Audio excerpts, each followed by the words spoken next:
welcome to RaQStar Dance and Fitness. My name is Ashley, and in this video I'm going to show you how to do exterior hip circles.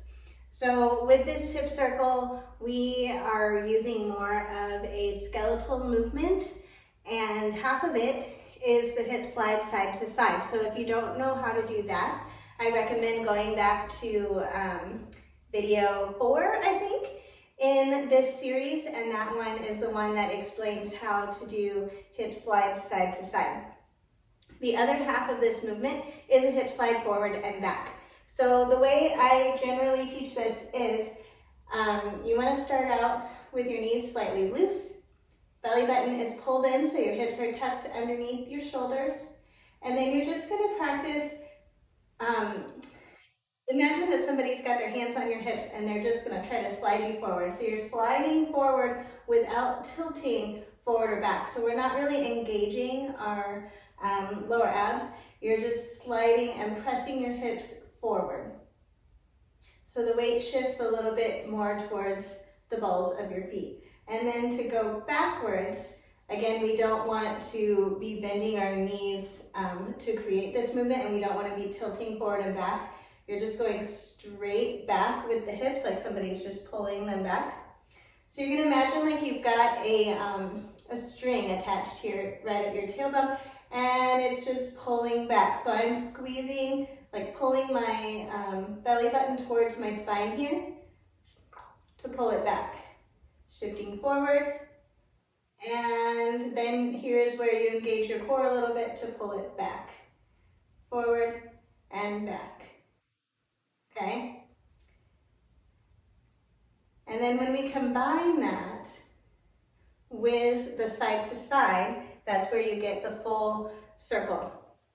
So we're not trying to do, like what's in the next video is going to be an interior hip circle, and that one is a more of a muscular movement, and it creates this kind of tilted circle. We're trying to keep our hips like this line here parallel to the ground, and it's just moving around completely parallel to the ground the whole time. So you're going to slide to the side,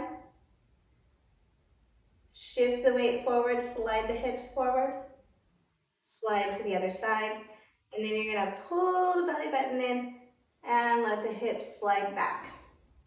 What happens at first a lot of times is your upper body kind of follows the movement, or does kind of the opposite to try to balance your weight out. There's not really anything wrong with that. There's a lot of times that we'll do it on purpose, just, you know, to create a more dynamic movement.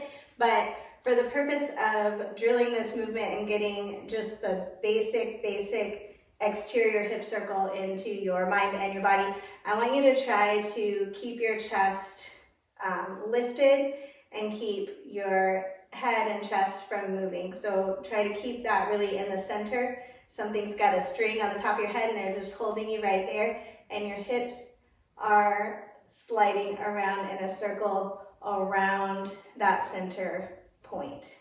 So you should be able to create this movement without using the upper body as leverage to get you around.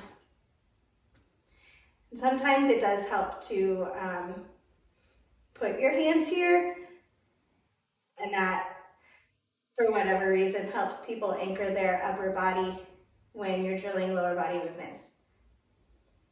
And make sure you drill it in both directions. So you'll slide, press forward, slide to the side, and pull it back. Side, forward, side, and pull it back. Once you practice this a little while, if you want to, you can try to maybe go side, forward, side, and when you go back, go ahead and let your chest drop, and then bring it back up. It's just a nice little variation you can do.